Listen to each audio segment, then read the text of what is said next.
नमस्कार दोस्तों, स्वागत है आप सभी साथियों का एक स्मार्ट स्टडी पर। साथियों, एसएससी सीएचएसएल का पेपर चल रहा है। अभी आपका पेपर 8, 9, 10 और 11 जुलाई को होना बाकी है। यानी जिनका भी पेपर इन दिनों में होने वाला है उनके लिए साथियों बहुत ही इम्पोर्टेंट 50 क्वेश्चंस आज के इस क्लास में देखेंगे। ये क्वेश्चंस बहुत ही इम्पोर्टेंट होंगे। अभी जिस टाइप के क्वेश्चंस आपके पेपर में पूछे जा रहे हैं हूबहू उन्हीं टॉपिक से आपको क्वेश्चंस करवाएंगे, तो ये क्लास आपको कंप्लीट देख लेना है। तो चलिए फिर शुरू करते हैं, देखते हैं क्वेश्चंस। आप सभी से रिक्वेस्ट है वीडियो को एक लाइक जरूर कर दीजिएगा और इस क्लास को अपने दोस्तों के साथ शेयर जरूर करिए। अगर आप में से कोई भी साथी नए हैं चैनल सब्सक्राइब करके बेल आइकन को ऑन कर लीजिएगा। देखिए पहला क्वेश्चन है, उदय शंकर किससे संबंधित है। एक चीज़ साथियों, अगर इनमें से कोई भी क्वेश्चन का आंसर आपको पता है तो आप वीडियो के नीचे कमेंट बॉक्स में कमेंट करके बता सकते हैं।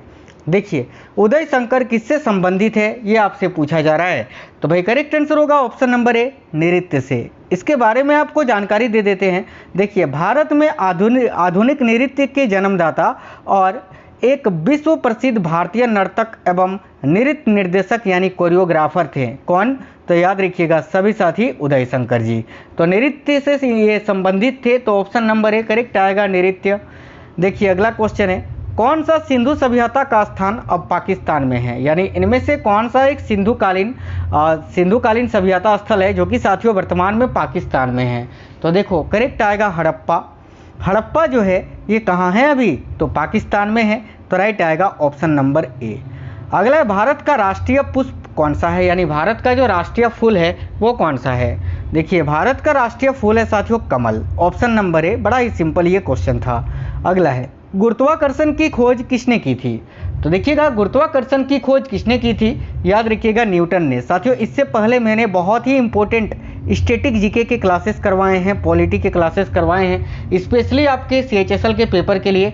तो इन क्लासों को देख लेना, चैनल के अंदर आपको मिल जाएगा। ठीक है, एक चीज़ बता दूं, जो हमारा सेकंड वाला चैनल है स्मार्ट स्टडी 2.0, यहाँ पर जो है ना साथियों आज ही मैंने एक वीडियो अपलोड किया है जिसमें 1 से लेकर आर्टिकल 395 यानी संविधान के सभी अनुच्छेद 1 से लेकर 395 अनुच्छेदों को बता दिया है बहुत ही सरल भाषा में, आसान भाषा में। तो 2.0 जो हमारा सेकंड वाला चैनल है वहाँ पर जाकर जो है आप उस वीडियो को पेपर देने जब जाओगे तो उससे पहले उसको देख कर जाना, क्योंकि आर्टिकल से क्वेश्चंस डेली 2 या 3 पूछे जा रहे हैं, तो उससे आपको वो नंबर तो पक्के हो जाएंगे। उस वीडियो से बाहर क्वेश्चन पूछेगा ही नहीं, अगर पूछा तो पढ़ाना ही छोड़ देंगे। देखो गुरुत्वाकर्षण की खोज न्यूटन ने की थी। ऑप्शन नंबर ए करेक्ट आएगा। अगला क्वेश्चन है, भारतीय मानक समय आधारित है किस पर। ध्यान से देखिए, भारतीय मानक समय जो है ना ये आधारित है किस पर, तो याद रखना। देखिए 82 डिग्री साथी जिसको हम बोलते हैं, ठीक है, 82 डिग्री पूर्वी देशांतर पर। करेक्ट आएगा ऑप्शन नंबर ए। आगे देखिए, कौन सा राज्य भारत में सबसे पूर्वी भाग पर स्थित है।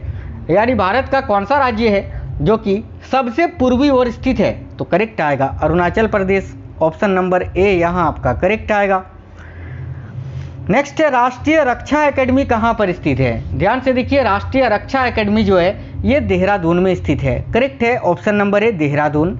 अगला है, संविधान के प्रारूप समिति के चेयरमैन कौन थे। यानी प्रारूप समिति के अध्यक्ष कौन थे ये पूछा जा रहा है, तो करेक्ट आएगा डॉक्टर भीमराव अंबेडकर। अगला क्वेश्चन है, नींबू और संतरे में कौन सा विटामिन पाया जाता है।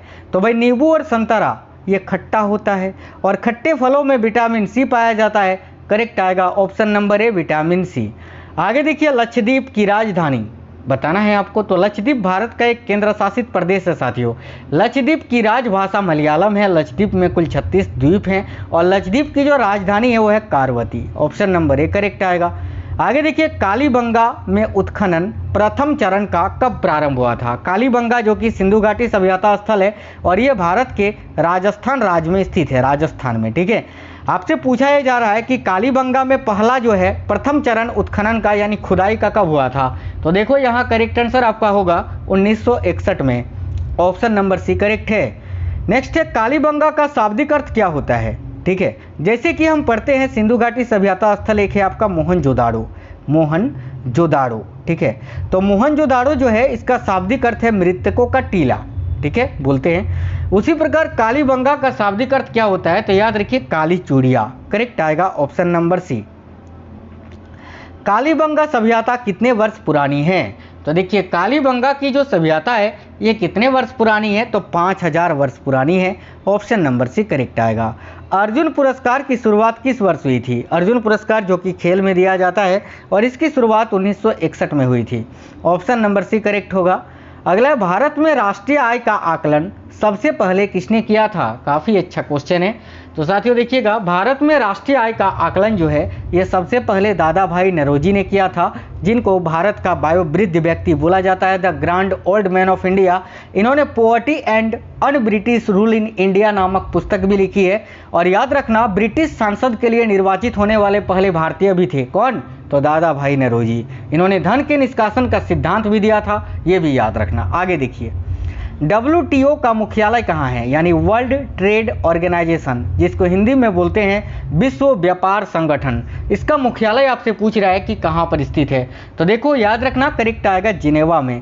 साथियों जिनेवा किस देश में है? तो याद रखिए स्विट्जरलैंड में। ठीक है, चलिए नेक्स्ट है, मुद्रा आपूर्ति किसके द्वारा नियंत्रित की जाती है? इकोनॉमिक्स का क्वेश्चन है, बहुत ही इंपॉर्टेंट है।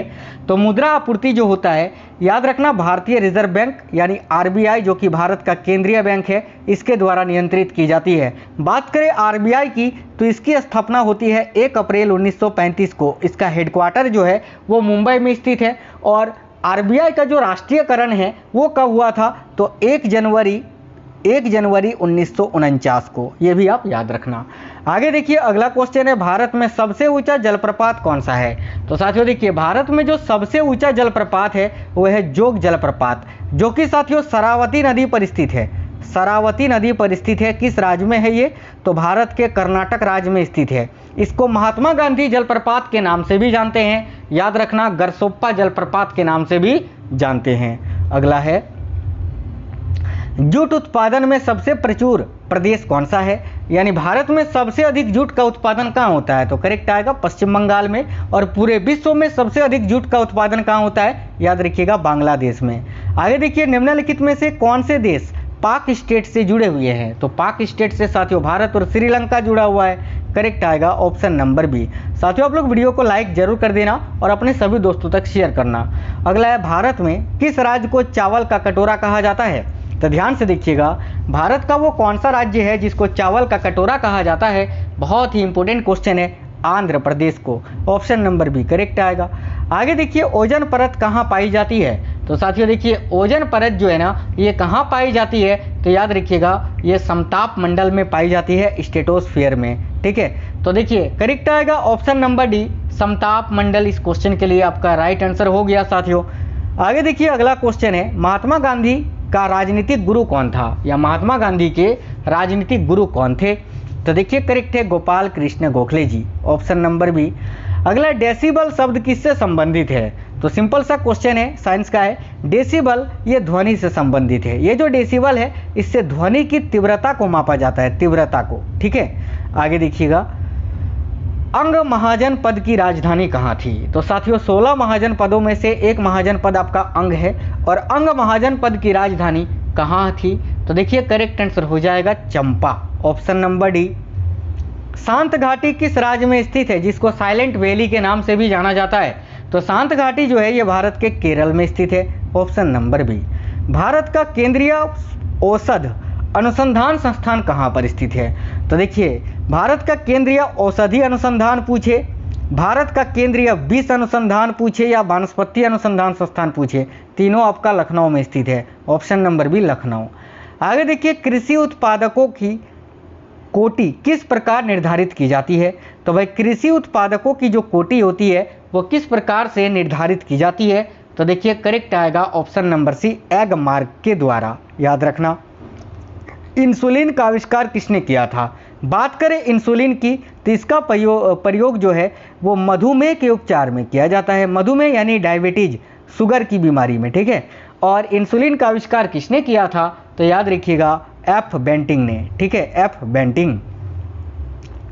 अमेरिका की खोज किसने की थी? तो भाई अमेरिका की खोज की थी साथियों कोलंबस ने। यहीं अगर आपसे पूछे भारत की खोज किसने की थी तो वास्को डी गामा ने। आगे देखिए, नेक्स्ट क्वेश्चन है, पित्त का स्रोत क्या होता है? तो भाई पित्त का स्रोत क्या होता है?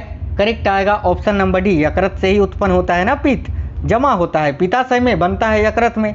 अगला है किस देश में विक्रम संवत आधिकारिक कैलेंडर है, यानी इनमें से कौन सा देश है जिसका आधिकारिक कैलेंडर विक्रम संवत है। ठीक है, तो देखिए यहाँ आपका करेक्ट आंसर आएगा नेपाल का, option number D. Gandhi ji द्वारा सन 1933 तक संपादित समाचार पत्र का नाम क्या था, यानी इनमें से कौन सा समाचार पत्र है जिनको गांधी जी ने 1933 तक संपादित किया था। तो करेक्ट आएगा young India, option number D, युवा भारत। ठीक है, आगे देखिए भारत सेवक समाज की स्थापना किसने की थी। तो साथियों भारत सेवक समाज की स्थापना गोपाल कृष्ण गोखले जी ने की थी, ऑप्शन नंबर बी करेक्ट है। उस विटामिन का नाम बताइए जो किसी भी मांसाहारी भोजन में नहीं मिलता है, यानी देखिए इनमें से वो कौन सा विटामिन है जो किसी भी मांसाहारी भोजन में नहीं मिलता है। तो विटामिन डी। साथियों विटामिन डी का सबसे अच्छा स्रोत होता है सूर्य का प्रकाश, सनलाइट। सूर्य से सबसे निकट कौन सा ग्रह है। तो देखिए सूर्य से सबसे निकट में जो ग्रह है वह है आपका बुध, याद रखना। आगे देखिए यूरेनियम विखंडन की सतत प्रक्रिया को जारी रखने में किस कण की जरूरत होती है। तो यूरेनियम विखंडन की सतत प्रक्रिया को जारी रखने में किस कण की आवश्यकता या जरूरत होती है, याद रखिए न्यूट्रॉन की। करेक्ट है ऑप्शन नंबर सी। पेट्रोल की अस्पष्ट रोधी गुणवत्ता बढ़ाने के लिए निम्नलिखित में से किसे इस्तेमाल किया जाता है। तो भाई पेट्रोल की स्फोटक रोधी गुणवत्ता बढ़ाने के लिए किसका इस्तेमाल किया जाता है। तो टेट्रा एथिल सीसा का, टेट्रा एथिल लेड का। अगला है पाँचवीं पीढ़ी के कंप्यूटरों में क्या उपलब्ध नहीं है। तो भाई पाँचवीं पीढ़ी के जो कंप्यूटर है उसमें वैक्यूम ट्यूब तो नहीं है, निर्वात ट्यूब नहीं है, तो ऑप्शन नंबर डी करेक्ट आएगा। वह प्रथम महिला कौन थी जिसने 7 प्रमुख सागर तैर कर पार किए थे। तो भाई देखिएगा साथियों यहाँ आपका करेक्ट आंसर हो जाएगा बूला चौधरी, ऑप्शन नंबर बी। ठीक है, आगे देखिए भारत के नियंत्रक एवं महालेखा परीक्षक का कार्यकाल कितने वर्षों का होता है। तो साथियों याद रखिएगा इनका कार्यकाल 6 वर्ष का होता है। बात करें भारत के नियंत्रक एवं महालेखा परीक्षक जिनको हम कैग बोलते हैं, इनकी नियुक्ति भारत के राष्ट्रपति करते हैं और इनके पद का उल्लेख संविधान के अनुच्छेद 148 में किया गया है, याद रखिएगा। पंचशील के सिद्धांतों का प्रस्तावक कौन था। तो देखिए पंचशील के सिद्धांतों का प्रस्तावक पंडित जवाहरलाल नेहरू जी थे, तो करेक्ट आएगा पंडित जवाहरलाल नेहरू। आगे देखिए मधुमक्खियों के प्रजनन एवं प्रबंधन को क्या कहते हैं। तो साथियों मधुमक्खियों के प्रजनन एवं प्रबंधन को एपीकल्चर बोलते हैं, ऑप्शन नंबर डी करेक्ट आएगा। युआन किस देश की मुद्रा है। तो देखिए युआन जो है ना ये चीन की मुद्रा है। आगे देखिए नेक्स्ट है संतोष ट्रॉफी किस खेल से संबंधित है। तो भाई संतोष ट्रॉफी का संबंध साथियों फुटबॉल खेल से है, राइट आएगा ऑप्शन नंबर ए। कथकली शास्त्रीय नृत्य किस राज्य से शुरू हुआ था।